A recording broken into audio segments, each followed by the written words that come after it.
What's up, everyone? Welcome back to another episode of Saturday Standouts. With me, as always, is my co-host Sam Deering. How are you doing tonight, Sam? I'm doing well, man. I'm doing well. Back in school, second week of the semester. So one last semester, Starting to hit the grind, the really home really early. stretch. Yeah, you're almost there. So it's awesome. Another episode tonight, but for tonight we got for you a little something different. We're going to be digging into the QB preview here for the 2021 NFL Draft, along with a couple of impact transfers that have happened through the course of the offseason for college football as well. So you guys stay tuned for that. We're going to start off with the transfers, then work our way into that NFL draft QB position preview. But before we go ahead and jump into all that, you guys notice down there on the ticker our sponsors. First one down there is mybookie.ag. Head over there if you're a gambling addict like myself. Use code USN100 for double your first deposit. The Super Bowl is this Sunday. There's tons of player props out there that you can go ahead and bet on. So head over to mybookie.ag. Use code US100 for double your first deposit, guys. A minimum of $45 you have to go ahead and deposit, and then you'll get $45 back as well. So $90 right there. Half of that is free money to play around with. Like I said, Super Bowl is this Sunday. One of the biggest sporting events out there that people bet on. So go ahead, head over there, make yourself some money. It's really nice and simple. Our second sponsor here is going to be RX Hemp. So head over to rxhemp.com. You can use code RXHemp-USN for 10% off every single purchase that you make with them. It's all natural CBD pain relief cream. It's hot and cold therapy, so it gets nice and warm, and then it gets cool as well. It's great stuff, guys. I use it all the time. I'm about to have to go and buy myself another bottle, and I'll be using that code RXHemp-USN to get 10% off of my purchase. The other things that we're doing, guys, we've got a bunch of new stuff rolling in as well. So if you guys do watch us on a regular basis and would love to not only support our show, but support our network as well, the Unwrapped Sports Network, we have a new Patreon where you can have 3 levels. You can sign up for $1. It's not even a sign up; it's just to support us. Throw us $1 every month. That's awesome. But then we have 2 other tiers that are higher up than that. So we've got a $5 USN family tier where you get 10% off from our store, which I'll go and talk about the store after this. You'll get 10% off our store every single time you shop, which is amazing. Not only that, but you are entered into a raffle or a giveaway for a $10 Amazon card, which is awesome. And you also get exclusive access to our new Discord, which is kind of like a message board / group chat where you're able to interact not only with other fans of the Unwrapped Sports Network, but us, the contributors as well, the directors of the network as well. So it's really fun stuff. It's for everything from pop culture to sports, anything you want to talk about. What's up, Michael? Thanks for jumping in here, man. Sam looking good as always. I guess I'm not. All right, cool, whatever. We'll go ahead and turn your How's it comment going, off. Michael? But yeah, and then after the family tier, you get the family tier. Excuse me, is $5. So $5 a month, which is not that bad, guys. That's a 4 for 4 costs about that much when you go to Wendy's. So cut back on the Wendy's. It's cool. Your next tier, the top tier that we have is called the VIP tier. It's awesome. It's $10 a month. You get 20% off every single time you shop at our store. Not only that, but you are entered into a giveaway for a signed jersey, which is amazing. That right there is worth the money, I would say anyways, $10 every month just for the jersey that you're going to get and win that's signed. And then you also get access to the Unwrapped Sports Network Discord and be able to interact with us contributors as well. So if you are looking for that link, head over to, the Unwrapped Sports Twitter handle, anything like that. We'll throw it up on our page as well at Standouts USN. So you guys be on the lookout for the Patreon. Go sign up for the Patreon. It's amazing stuff we got going. We just launched it, so it's going to be starting to, ramp up here real recently. And then, last but not least, our store. Teespring.com /stores/unwrapped. It's amazing stuff we got over there. We got every single show from our network just about that's a live show up there right now, whether that's the hard count that I was on last night with Alex and Christian. Our stuff's on there, Saturday Standouts. You've got Ladies First with Amber Vickers as well. And then you've got all your regular Unwrapped merchandise and apparel there as well. So head over to our teespring.com /stores/unwrapped. It's great stuff, guys. Just go get your merchandise, go get your apparel, show love to your favorite shows from the Unwrapped Sports Network. We appreciate you guys, supporting us in whatever way you can, whether that be, going and shopping with us or just going and, being a part of that Patreon, like I was talking about, whether that's $1 or whether that's $10, whatever it means to you. It's just awesome stuff. yeah, it's just, we're starting to change and we're starting to grow with the times and, try and stay ahead of that curve. So it's going to be interesting. But without further ado, I'll let Sam go ahead and take over and let you guys in on what we're going to start off with here first. Yeah, so let's go into the transfer portal. Quite a few big names, but the transfer portal's really been heating up. And the first guy I want to talk about is a guy that's headed over to your division, Caleb, and that's Charleston Rambo. Oklahoma is very interesting right now because they've got a lot of guys hitting the transfer portal. One of their star D-backs just hit the transfer portal the other day. They did get a former 5-star offensive tackle, Wanya Morris, out of Tennessee. I believe he transferred as soon, I want to say right before that, those recruiting violations came out. But Charleston Rambo to Miami. I like it, but what's going to be interesting is I have a very hard time believing they're going to get Derek King ready by week 1. Because he tore his ACL. Cooler name. I love Master Teague. Cooler name, Perry says. Charleston Rambo. I think that's a sick name. Master Teague. I think Master Teague's a sick name. I love that name. And they're both up there, but Master Teague's pretty legit. Oh, definitely, yeah. He and we Ohio State's not a team to get too much in depth into tonight, but I mean, they had the second best recruiting class in the nation, but right behind Alabama for this coming class. But Charleston Rambo's over at Miami now, and Miami's being coached by a guy that's primarily a defensive-minded coach. And we saw guys like Jalen Phillips going off. Gregory Russo's been dropping down the draft boards because there's other edge rushers, guys like Kwity Paye, Jalen Phillips, Azeez Ojulari, Joseph Osai. There's multiple edge rushers that have really, really stepped up. But what's interesting to me is, I like the Miami destination, but I got a very hard time believing that they're going to have Derek King ready by week 1 because he had that knee injury very late in the season. Actually, it was in the bowl game. Mm-hmm. And that was right before he announced that he was coming back to Miami too. Right. Yeah, it's going to be tough for him to make it back for the beginning of next season. He is expected to return next season off of that injury, so that's a positive for Charleston Rambo. And the whole thing with Charleston Rambo here is that he had a really bad and disappointing 2020 season. Mm-hmm. So I understand why he transferred out of Oklahoma because the other wide receivers were moving ahead of him on the depth chart in terms of making more plays, making better plays than he was able to make.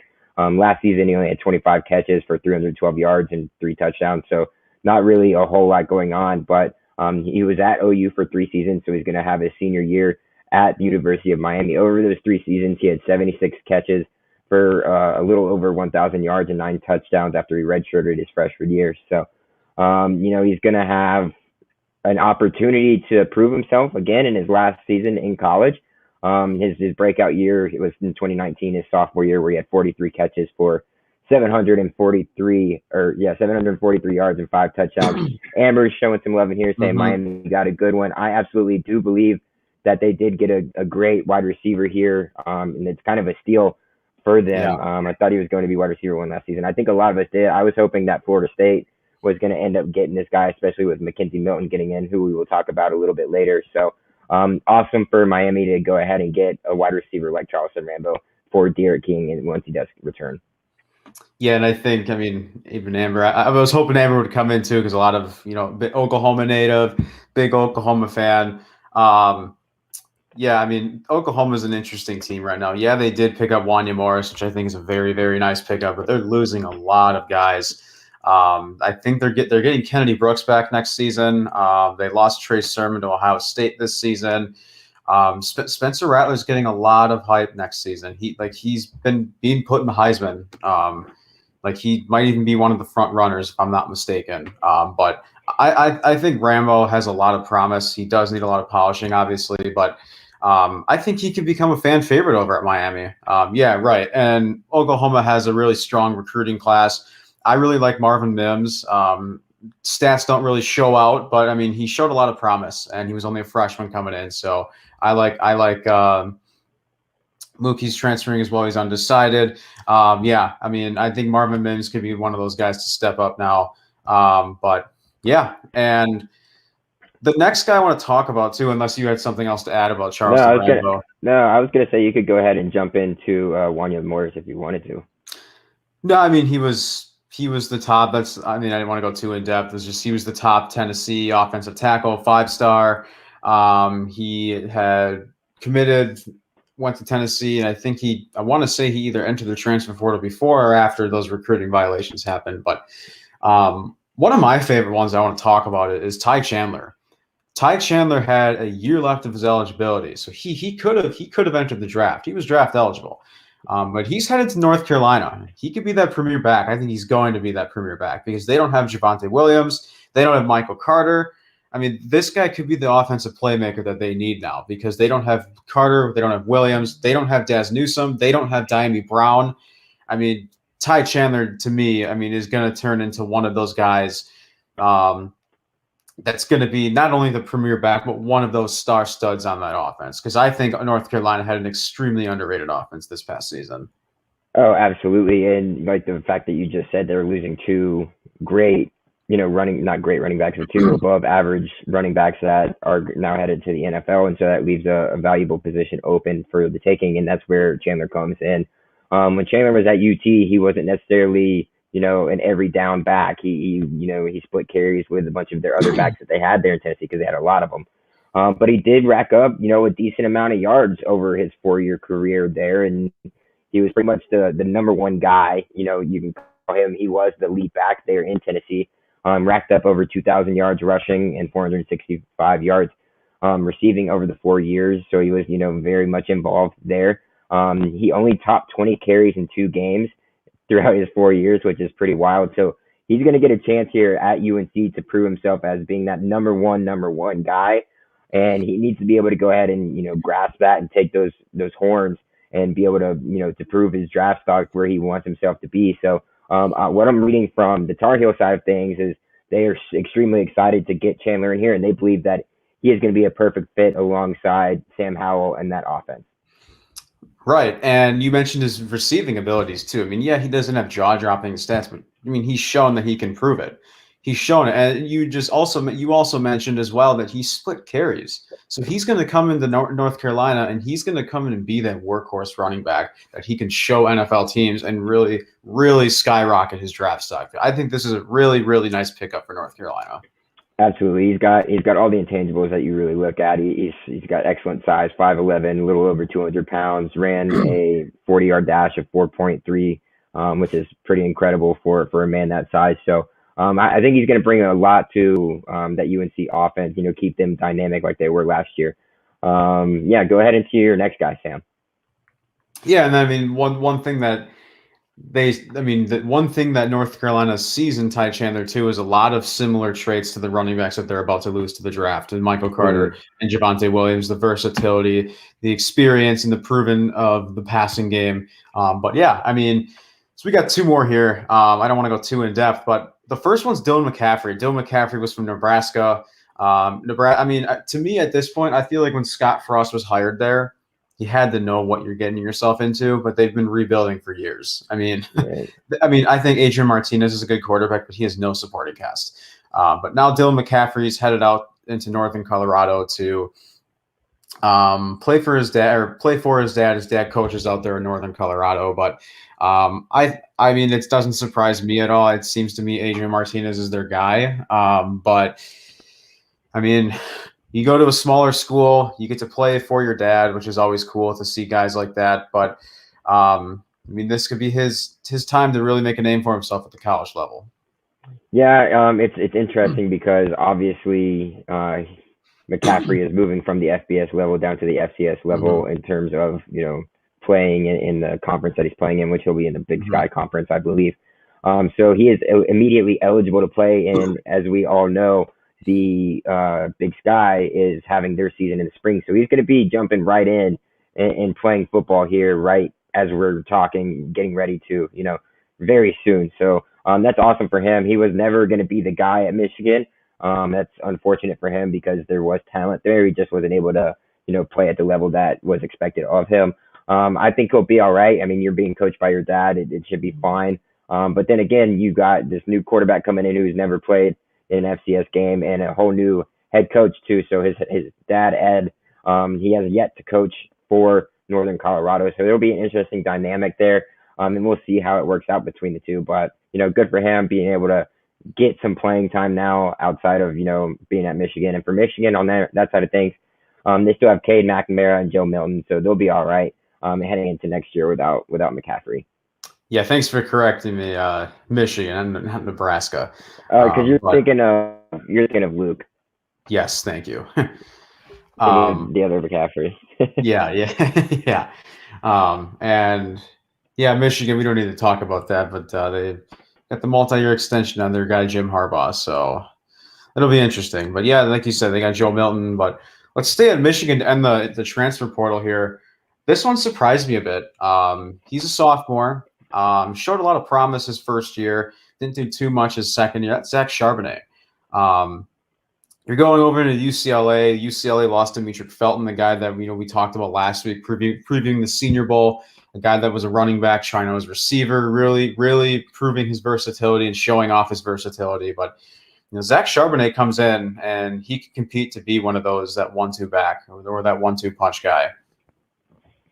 Oh yeah, absolutely. And if I remember correctly, Charbonnet is from the LA area, from Camarillo, I believe. Went to Oaks Christian High there in Westlake. So that's cool for him. Returning home to UCLA to play for Chip Kelly, 6'1", 220. Big guy. So we'll see in 2019, which was his first year with Michigan. He did a pretty good job. For a freshman, running for 726 yards. Which, led the team in rushing and instead of freshman rushing record for Michigan with 11 touchdowns. It's this past season where he kind of, fell off the slope there a little bit, only, running for 124 yards on 19 carries. 124 yards on 19 carries is pretty good, when it comes to your average and whatnot. But Hassan Haskins kind of made his name known last season for the Wolverines and kind of set the pace there. But going over to UCLA, yeah, he's going to have a chance, like we were talking about with Chandler, to be that guy. So that's going to be awesome for him.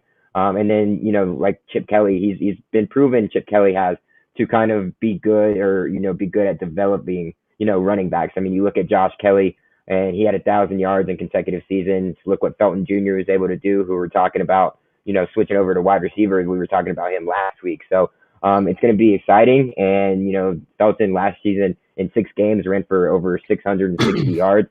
So that's over 100 yards a game on average over 6 games. It's going to be great. So Chip Kelly's I think he's pretty excited to have a guy, like Charbonnet in that locker room. Yeah, and we've talked about the Pac-12 before. I think the Pac-12 has a lot of promising players. Zach Charbonnet is going into a conference where he could really, even in an offense in general, where he could really, really improve himself and make an even bigger name for himself on the draft. And in terms of if he's going to be a guy that potentially wants to be an early to mid-round draft pick when his time comes. I believe it'll be 2023, I believe. He's a sophomore now. Or he'll be a junior, I think, next year. But right. But, I mean, I like their quarterback a lot, Dorian Thompson-Robinson. We saw plenty of flashes in the limited season that they had. But Zach Charbonnet was a guy, you mentioned he's from California. I mean, that name I feel like was definitely a familiar one. I mean, when in his recruiting class. Yeah, 100% he was. And, just one last person I want to touch up on that we've mentioned in the past, and that's McKenzie Milton, the electrifying quarterback that used to play at UCF before he completely shattered his knee and, had to go through a long 2-year process. It felt like to even just get to this point, feels like he's, about 90% back right now, and hopefully when it's time for football come the fall, he is at 100%. He's hopeful for that. He's the one that led them to their undefeated season, their national championship season, if you will. He finished his career at UCF with over 8,600 yards passing, over 72 touchdowns, and over 9,700 total yards. So that's on the ground as well because he was, a mobile guy. So mean, he might not be the same player he was at UCF, but the kid was electrifying. Kid's got an arm. He's got talent. So we'll see what he is able to bring to Florida State, who is in need of a quarterback that can, actually throw the ball, and a quarterback that's not young like Trevor Purdy, or a quarterback that doesn't really push the ball downfield like Jordan Travis and who usually just uses his legs. Yeah, I mean, as an FSU fan yourself, I mean, Florida State is probably ecstatic that they finally have their quarterback, right? And Alex Hornibrook, we all know my opinions on it, but Alex Hornibrook didn't do anything at Wisconsin, and didn't do a whole lot. I mean, he had one or two good games with Florida State, came in for James Blackman.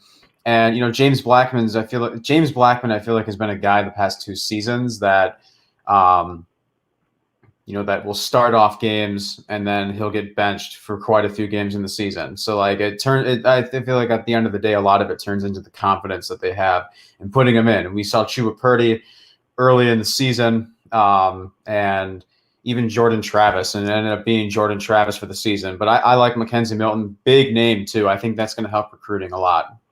Yeah, it already has shown, especially moving into 2021 right now, and then also with bringing in transfers, he was able to get some of these guys on board, which is awesome, for my Noles. So I'm excited about that.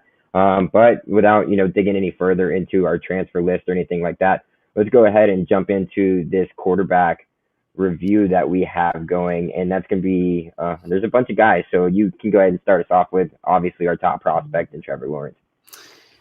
Yeah, I mean, Trevor Lawrence, to me, I feel like there's not a lot of things that you cannot like about him. I mean, if there's one little thing, I mean, he's not really like a big body quarterback. I mean, I love his mobility, his arm talent, and even his vision has gotten immensely better since he started his freshman year with Clemson, went in for Kelly Bryant. Yeah, he probably could put on a few pounds, like bulk up just a little bit, but like, that's not. I mean, he's going to be the number one pick, and I mean, Trevor Lawrence is generational talent. And a lot of people were saying when Myles Garrett came out of college from A&M, as you don't get these guys around, you don't get guys like him around like a lot. And Trevor Lawrence is a generational talent. He will change just about any franchise that he joins, and Urban Meyer and the Jacksonville Jaguars are hopefully going to get something special. I don't want to hear just because Urban Meyer coached at Ohio State that Justin Fields is going there. No, that's no. It makes sense why it's coming up, but it's not going to happen. But Trevor Lawrence is their guy, and Jacksonville has a very bright future with him, even with the division they're in too. But I think Jacksonville's got a very bright future. Always interested to see college coaches. Matt Rule, you look at Matt Rule, he turned Temple around. He turned Baylor around into a relevant Big 12 team. Matt Rule's known for turning programs around. And even though the Panthers had an awful record this season, I feel like we definitely saw a lot more flashes, and their record definitely might have not have shown how talented that roster is. They did go all defense. They don't seem to be a big Teddy Bridgewater guy, so I'm anxious to see what their quarterback situation is going to look like. But Cliff Kingsbury is another one. I'm not the biggest fan of Cliff Kingsbury, but Urban Meyer's a proven winner.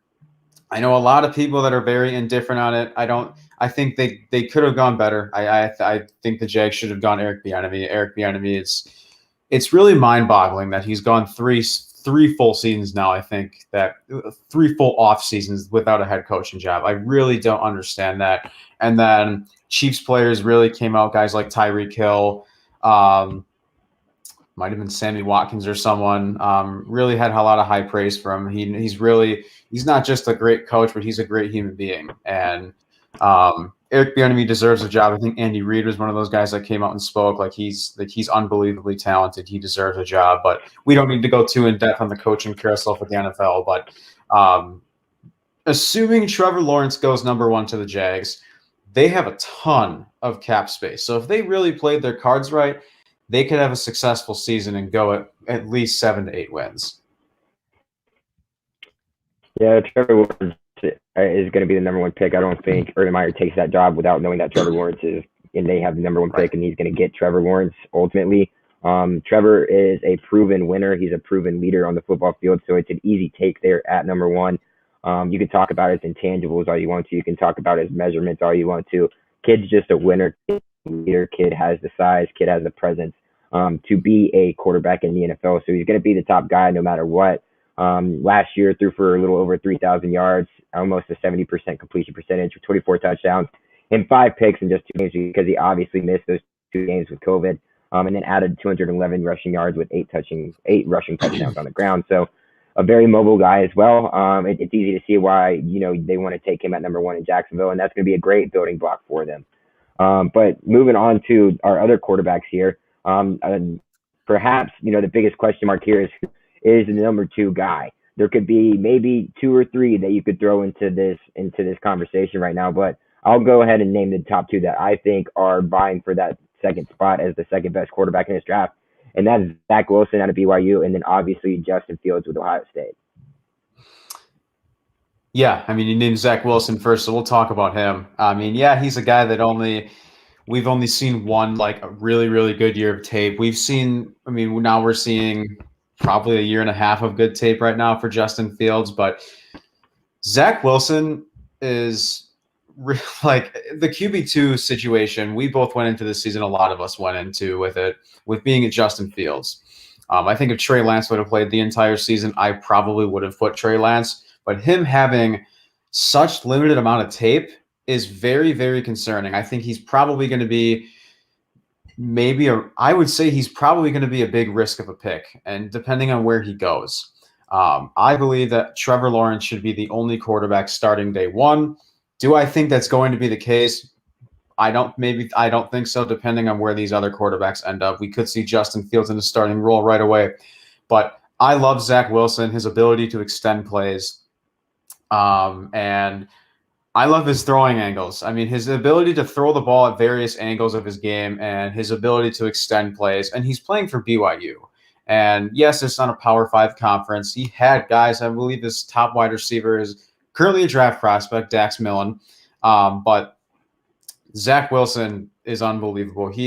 I think Zach Wilson could be very good in the NFL if he sits for at least a year. I've seen Zach Wilson to the Falcons. Wouldn't be a bad move. I like Justin Fields to the Falcons. I think Zach Wilson has the chance to be a very, very good quarterback in the NFL, but he should not be starting day 1. And I think obviously, yeah, he didn't play in the Power 5. He was an independent conference, but he played Boise State, a team that's always just consistently good in the Mountain West Conference, and he went off. Yep, Utah. I think was at the bowl game. There was a bowl game that might have been it, right? The bowl game that you're thinking of is the Idaho Potato Bowl. I forget who they played. Hawaii in 2018, and he went 18 for 8. Where he went 18 for 18 with 300 yards and like four tutties. Right. And because there was a game, I don't remember who they played this year's bowl game. Oh, this year's bowl game. Yeah. It was another like good team. UCF. Yeah, right. UCF. And he went off against that. And like he's shown that he can win. He's shown that he can win games with the very consistent, successful, and winning teams, even though they are not Power 5 teams. So I think Zach Wilson has a chance to be good. I think I sent out a tweet on my personal Twitter page. Most of them were yes. We did a mock draft. I said the Lions should take Zach Wilson. If the Lions trade Jared Goff before June 1st, they save $27.8 million. I mean, I don't recall his name, but the Rams' new GM is from the Rams front office, so it makes sense why he would want to trade with his former team. But I'm kind of surprised they didn't want to go young and draft a quarterback, even though Goff is only, 26? I'm surprised they didn't want to start over. This team is just probably has a chance to be one of the worst teams in the NFL next season, at least a top 3 pick. But that's right. Zach Wilson, especially in a very good situation, I like the Atlanta fit. I think he would do very well, benefit immensely from sitting behind a quarterback for a year, a veteran. Yeah, I think Zach Wilson is my number 2 guy as well here, Sam. I like him a lot. I think he has, up next to Trevor Lawrence, ability to be a starting quarterback in the NFL, depending on the fit and the scheme. And I think, you had mentioned the Panthers. I think that would be a fantastic fit for him, with a young coach and Matt Rule too. So that would be fantastic. And then on top of that, he would get to sit under Teddy Bridgewater for a little bit, which would be, preferred.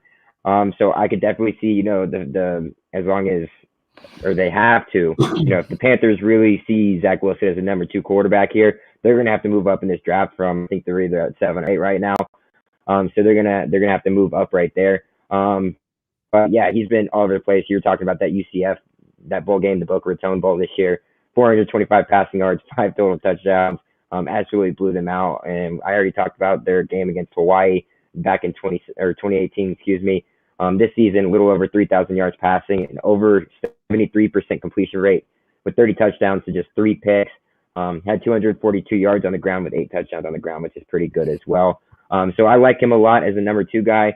But, more of a conversation here is when it comes to Justin Fields, he's just continuously going to fall back on everybody's draft board. He's not a bad quarterback. He proved that he's not. I mean, he had a big game in their first game in the playoff, which was great for them and knocking off Clemson. Threw for 1,906 yards this season on 73.4% completion rate, 21 touchdowns and just 6 interceptions. All this in 7 games. 274 yards on the ground, 5 rushing touchdowns. So not, the most extravagant numbers in only playing 7 games. So it is what it is. But what is something, why do you see him necessarily slipping, or what's the deal when it comes to Justin Fields? Yeah, I've seen Justin Fields fall as far as 15 to the Patriots. I personally don't think he's a top 10 prospect. I've got him a little bit past 10, probably in the 11 to 15 range at most definitely. And my friend was saying, I was asking my friend the other day, I said, do you think Justin Fields is a top 10 prospect? A lot of people say yes. And he had over 3,200 passing yards and 41 touchdowns in 2019. And then this season, even though we did have an uncertain season with COVID, thankfully we got through. It. Unfortunately, we didn't get through it how we wanted to, with a lot of COVID tests coming back positive, but we got through the season.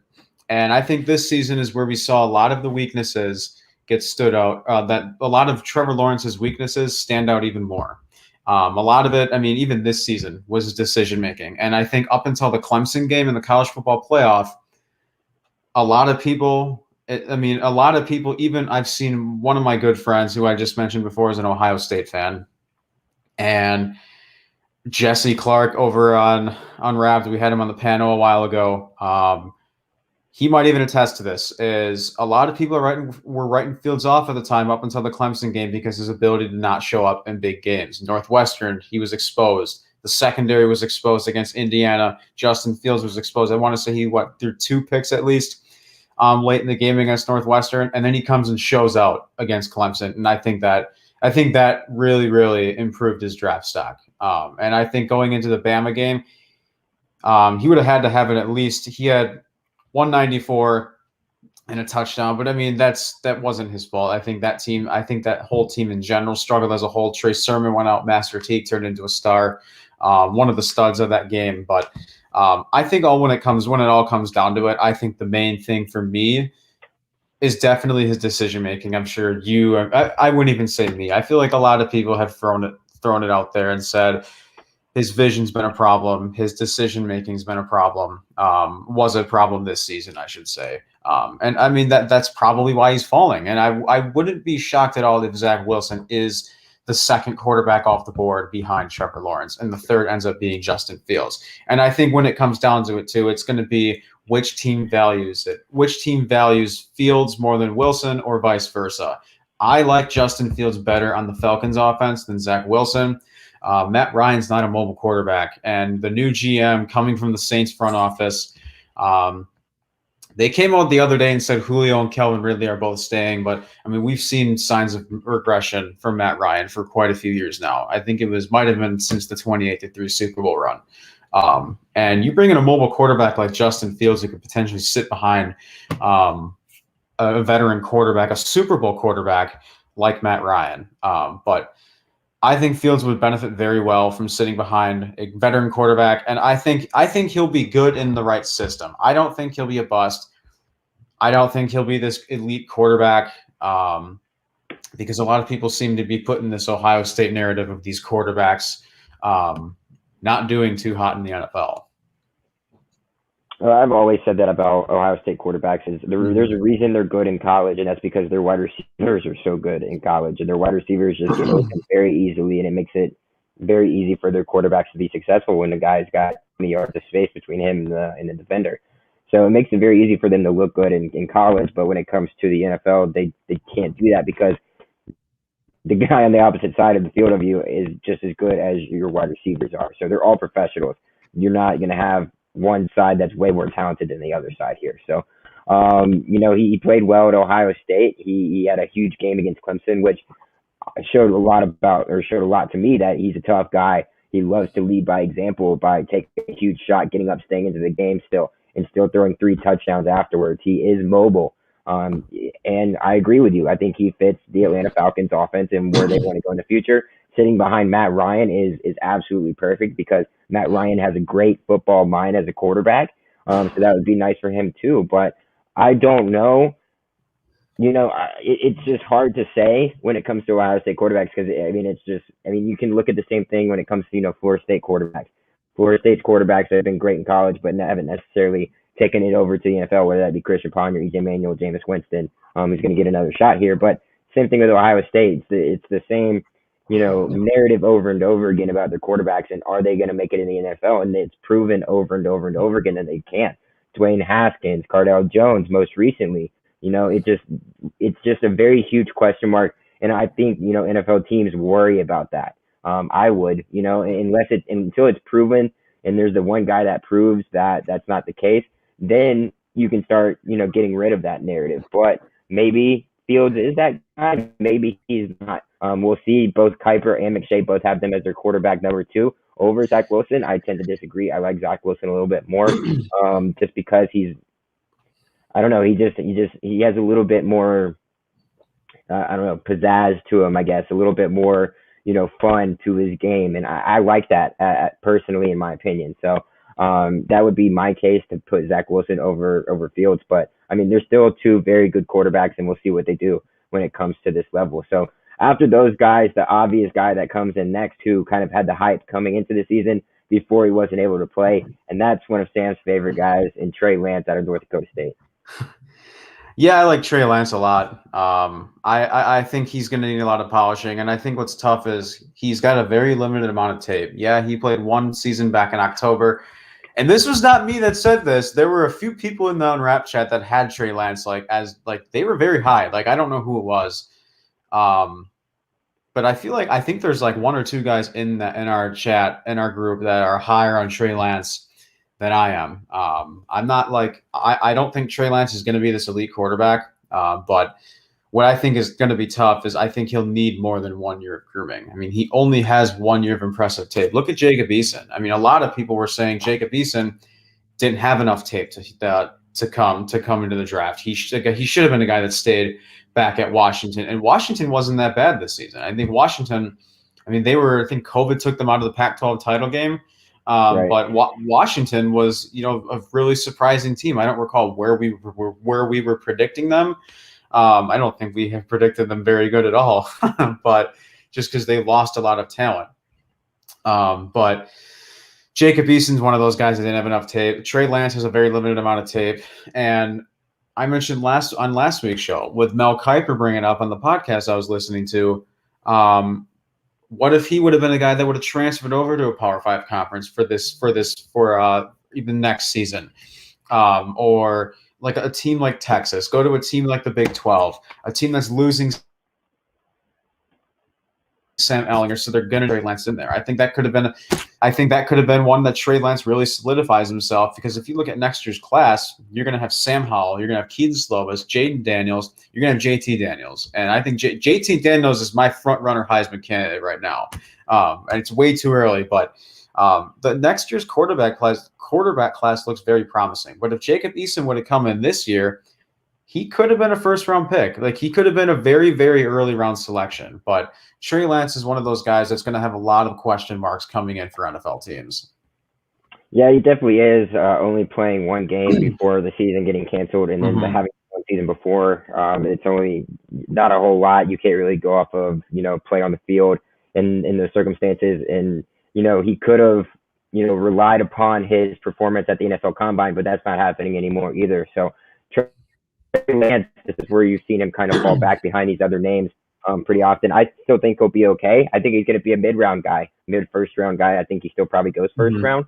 To who, I don't know, but I think there's going to be a team out there. I mean, you look at maybe a team like the Chicago Bears or somebody like that who or has a guy on a 1 year prove it deal. The Derek Carr with the Raiders or something like that. Where you're going to start looking at guys who can fill that spot if their quarterback doesn't kind of move around. Look at the Patriots at 15. There's all kinds of places where Trey Lance could go and could be good fit. Mel Kiper has him ranked as quarterback 5, McShay as quarterback 3. He could have played for North Dakota State because that's where they're having their season, but that's not the case. He's deciding to enter the NFL, which I completely agree with him that he should have done that. Guy's prototypical 6'4", 225. Has 17 career starts, so not a whole lot to go off with Trey Lance. So we'll see. He's going to have to prove himself in the NFL, that's for sure. And then two of the more exciting guys that I like to talk about, and a lot of people like to compare, and that's Mac Jones and Kyle Trask, equally both out of the SEC. One went to Florida, one to Alabama. Yeah, and before I go on too, is I think whoever drafts these quarterbacks, I guess Trey Lance specifically, Patriots, for example, they need to look at Ryan Fitzpatrick because I think Ryan Fitzpatrick's a guy that has at least 1, maybe 2 years left in the tank, and he can still start over a veteran. And I think maybe not do what the Dolphins did because I think what the Dolphins did is when they started Tua, which surprised a lot of people. I didn't think that was a smart move at all to start Tua.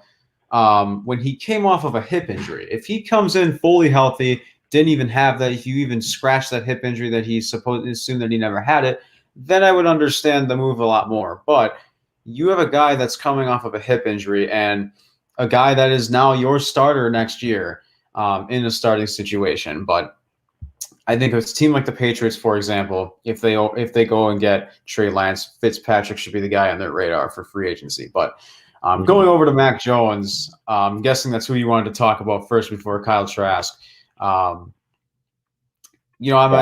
obviously never thought that he would have this season, but I remember talking about the SEC. I mean, I've said that I think Mac Jones was better than people like give him credit for.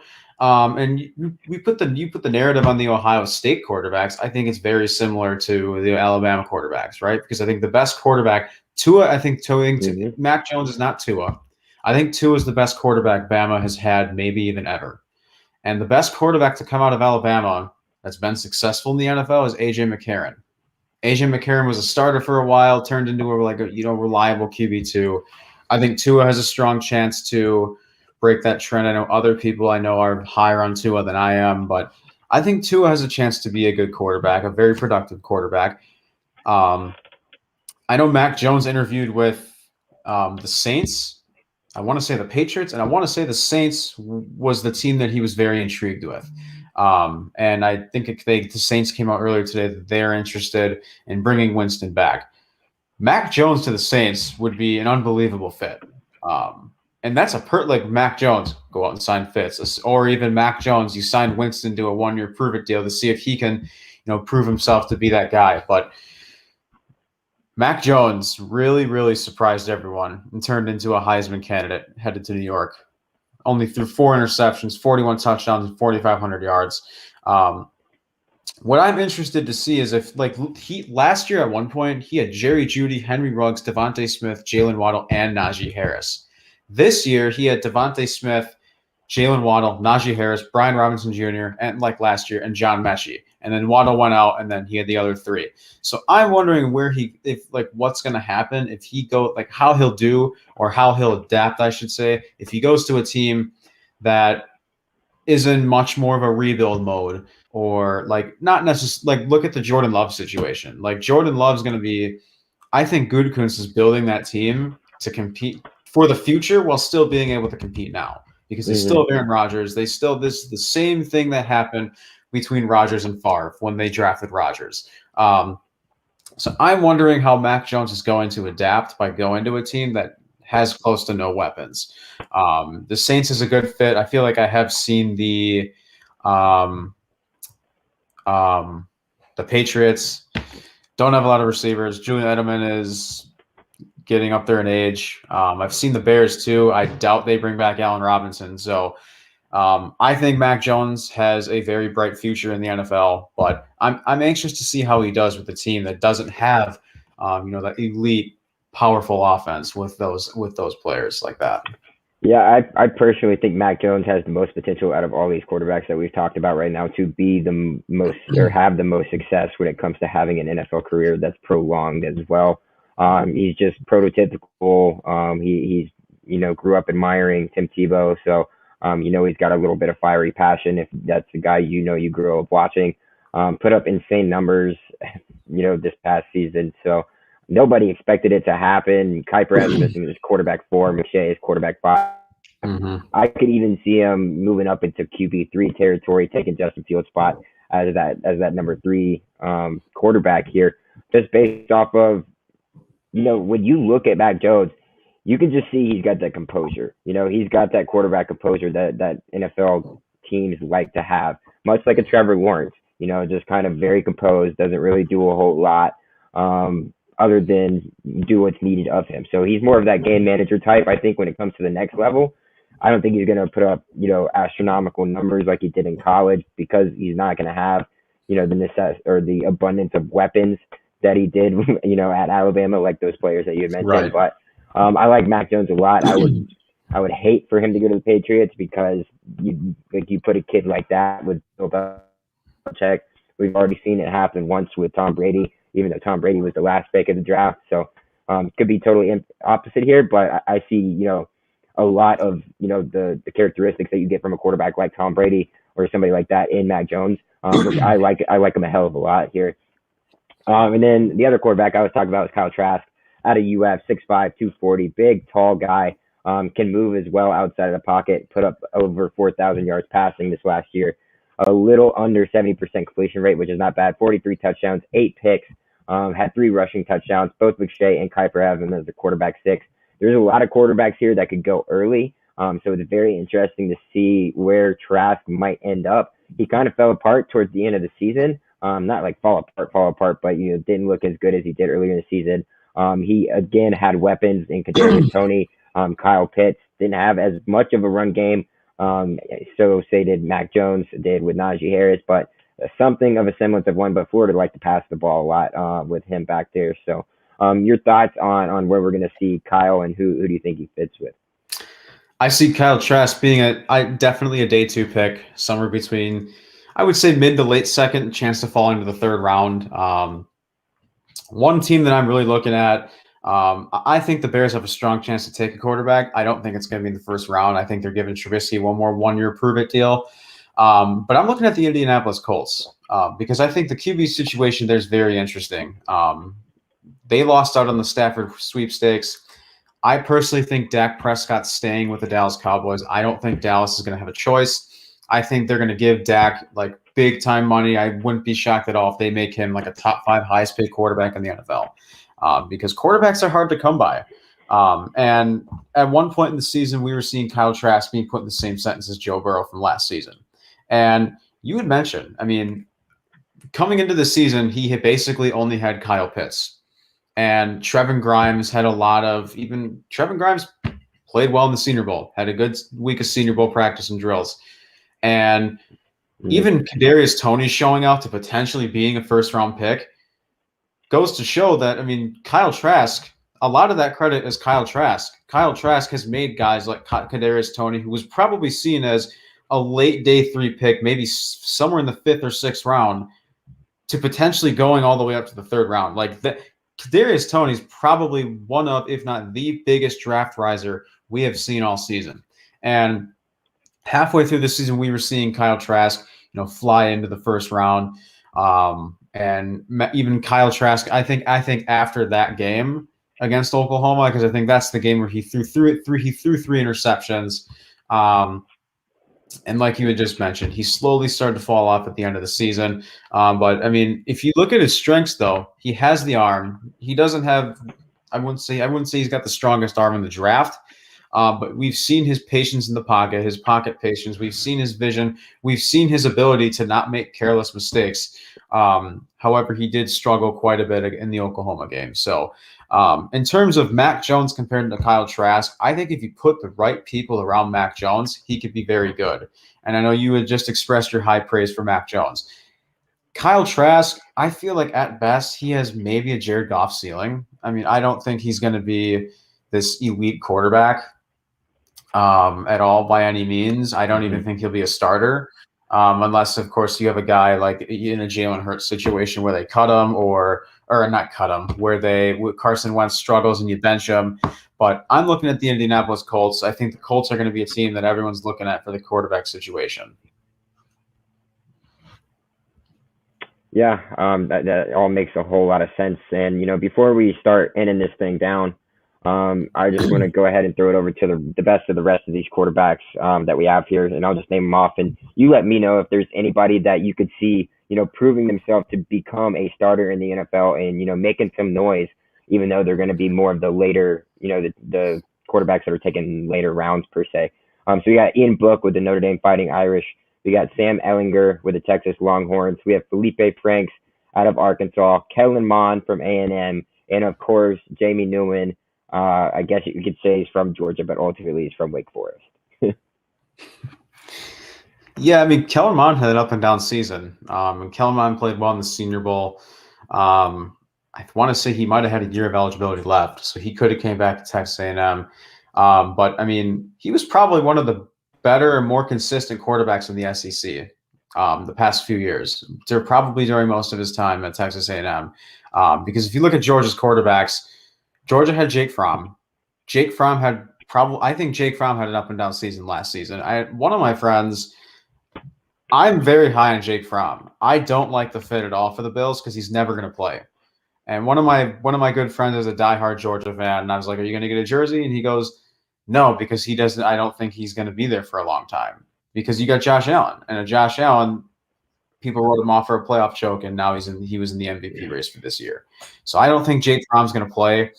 I think Jake. I want to say he got added to their roster as a QB3. He might have been their second guy like throughout the season, but I have a lot of high praise for Jake Fromm. I think Jake Fromm was one of the more NFL ready quarterbacks out of a lot of these quarterbacks in last year's draft. Obviously, not named guys like the first round talent, guys like Joe Burrow, but I think Kellen Mond has a chance to be a very, very reliable QB2, or if a veteran situation goes down, he could be that reliable guy to step in. I mean, we've seen plenty of flashes of him, and he was one of those fan favorite quarterbacks over in the SEC. So I'm excited for Kellen Mond. Sam Ehlinger, I like Sam Ehlinger as a college quarterback. I feel like he's always been one of those guys that, I mean, even this year, I feel like this year he probably played one of his best years that he's ever played at Texas. And I remember watching the Texas-Oklahoma game where that game was just going back and forth, even in overtime. We started to see a lot of Spencer Rattler's strengths stand out towards the end of the game. And I feel like a lot of it is the vision of the decision-making. I feel like Sam Ehlinger is going to need a lot of grooming. I don't see him being – and I say this out of no sarcasm at all, XFL. I think the XFL would be – I think the XFL, and that's why if The Rock grabbed some awesome big name quarterbacks like Sam Ehlinger, I think Sam Ehlinger would do very well in the XFL. They got till 2022, but I mean, out of no sarcasm at all, I think Sam Ehlinger would have a very bright future in the XFL.